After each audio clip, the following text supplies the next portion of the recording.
Shalom Alehem Besem Yeshua Hamashiach.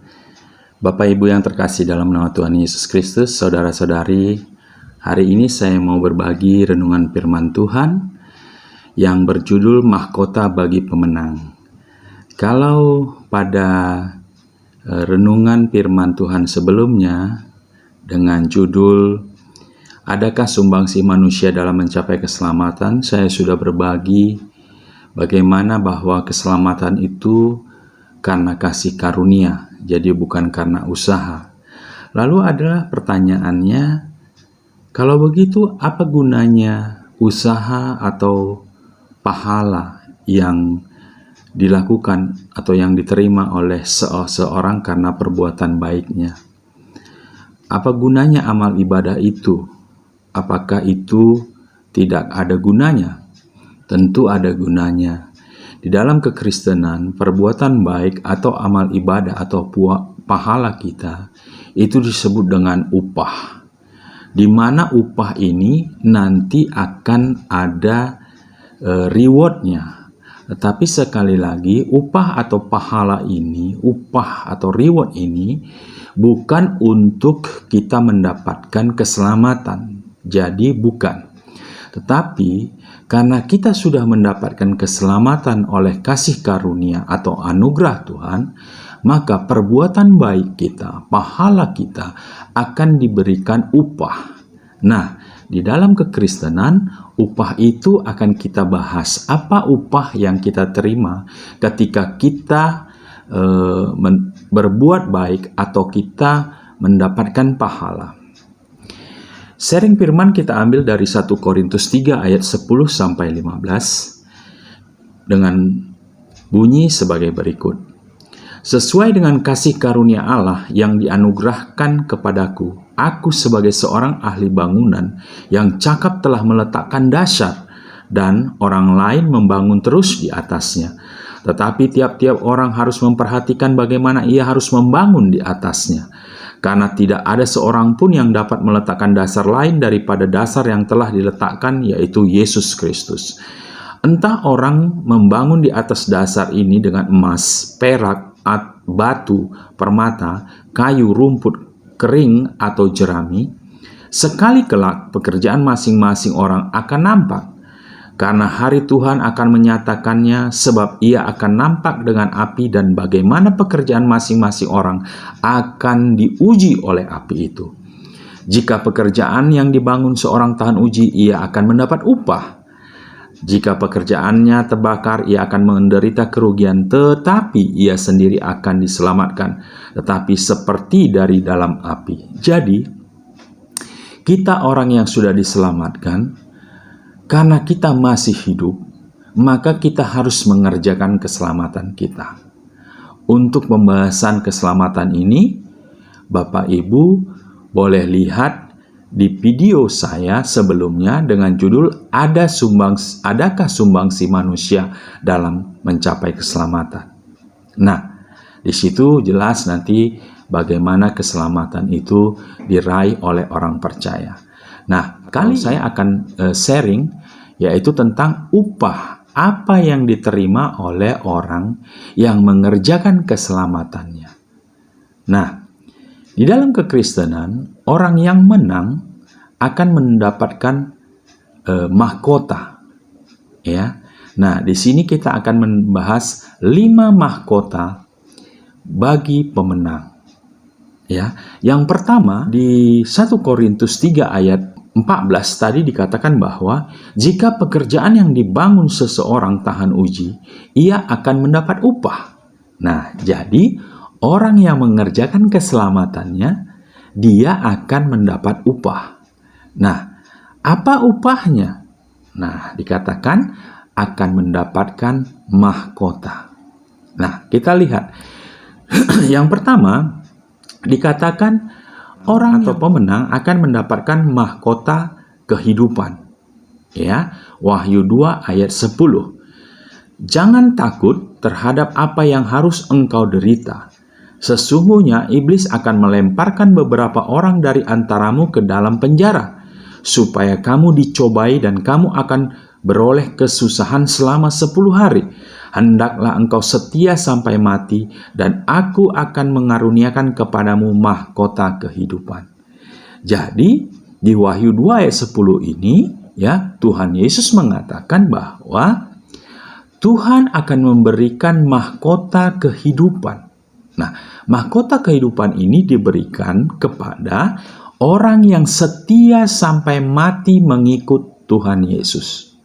Atau dikatakan mati martir, arti orang yang mau tetap mengikut Yesus, ya, menyampaikan kabar baik, bahkan sampai mendapatkan siksaan, penjara, aniaya, bahkan sampai mati. Ini adalah orang-orang yang akan mendapatkan mahkota kehidupan. Ya. Nah, ini yang pertama. Orang yang setia sampai mati mempertahankan imannya untuk menyampaikan kabar baik, ya, kepada orang-orang. Bahkan dia harus rela menderita, bahkan sampai mati memperjuangkan imannya. Dia akan mendapatkan yang namanya mahkota kehidupan. Lalu kedua, apa upahnya? Dikatakan mahkota kemuliaan. Nah, siapa yang akan mendapatkan mahkota kemuliaan? Dalam 1 Petrus 5 ayat 4 dikatakan, maka kamu apabila Gembala Agung datang, kamu akan menerima mahkota kemuliaan yang tidak dapat layu. Nah, jadi orang akan juga mendapatkan mahkota kemuliaan. Tetapi siapa orang yang akan mendapatkan mahkota kemuliaan? Yaitu diberikan kepada orang-orang yang setia memelihara dan menggembalakan domba-domba yang Tuhan percayakan.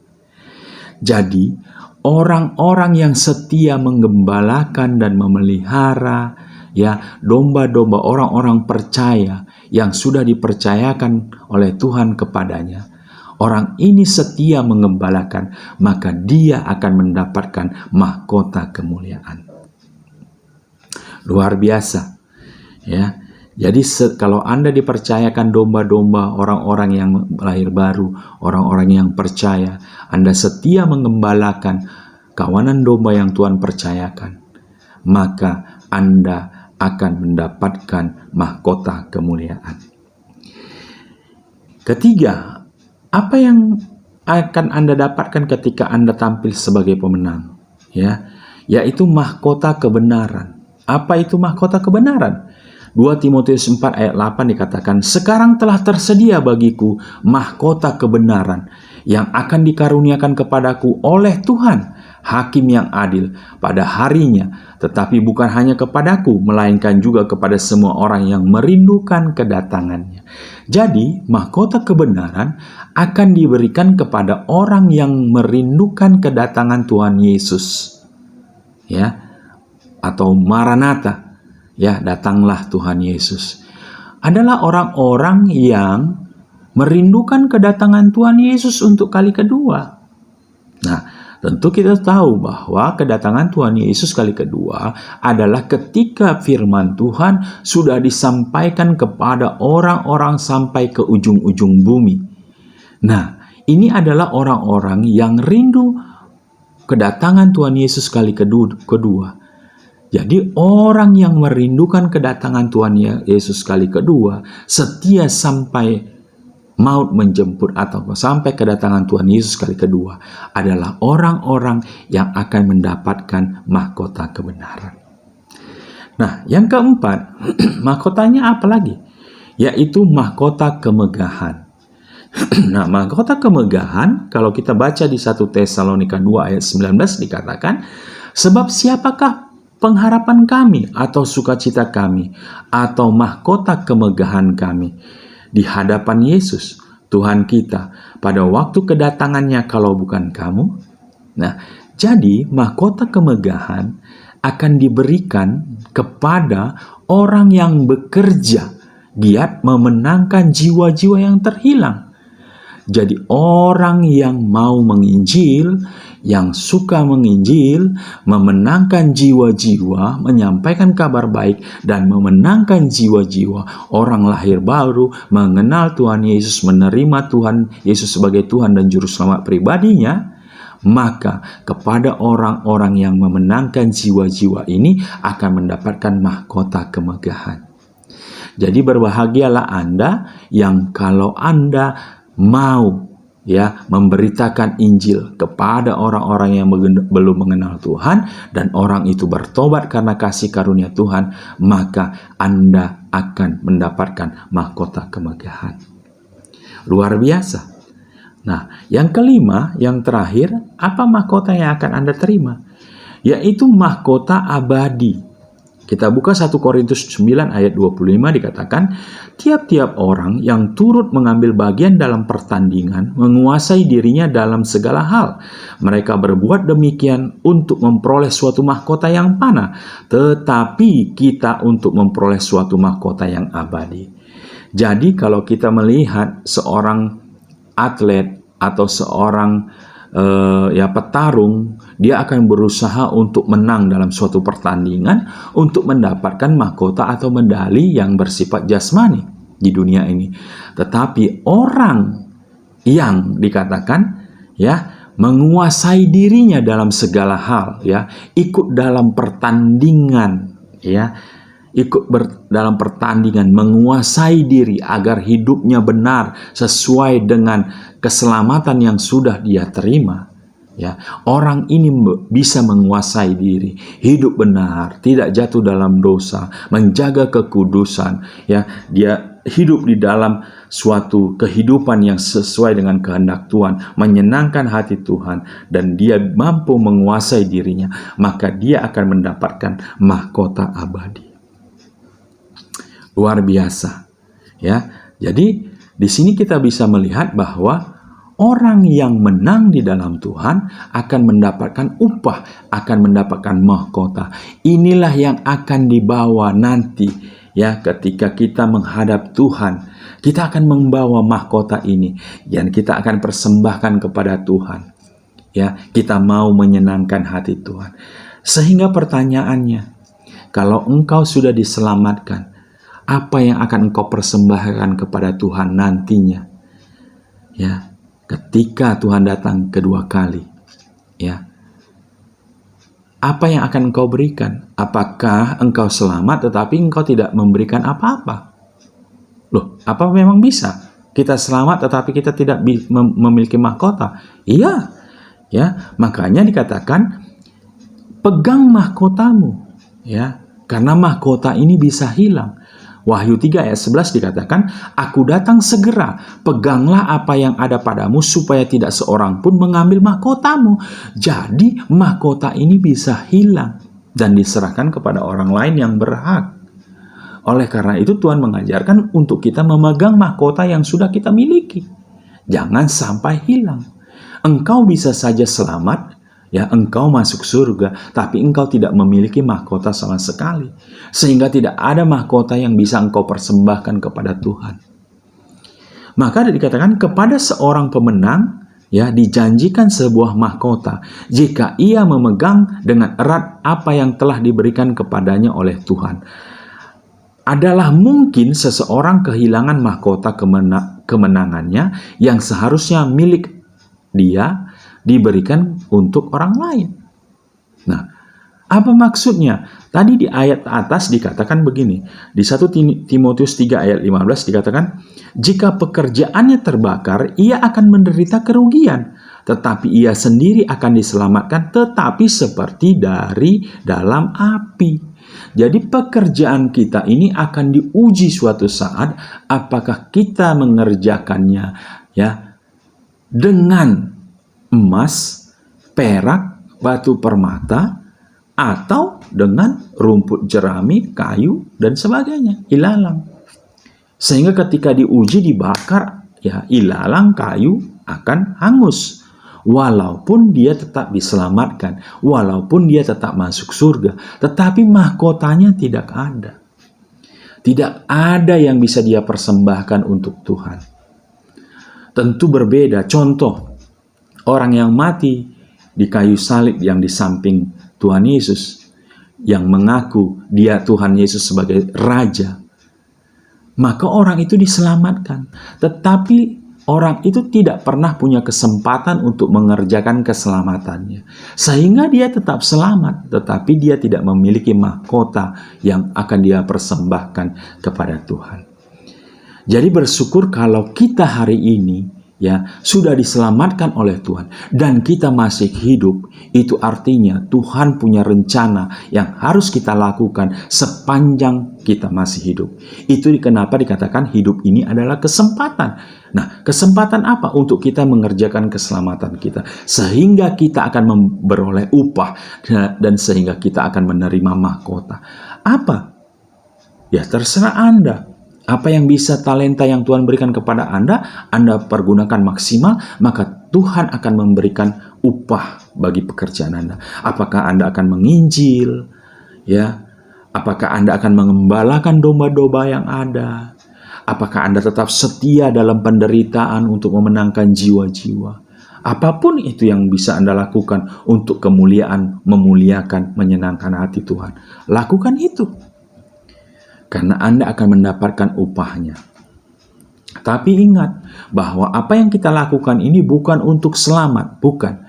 Keselamatan itu sudah kita terima ketika kita percaya kepada Tuhan Yesus, menerima Dia sebagai Tuhan dan Juru Selamat.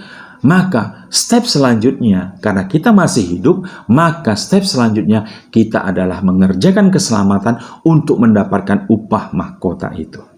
Jadi jangan dibalik ya.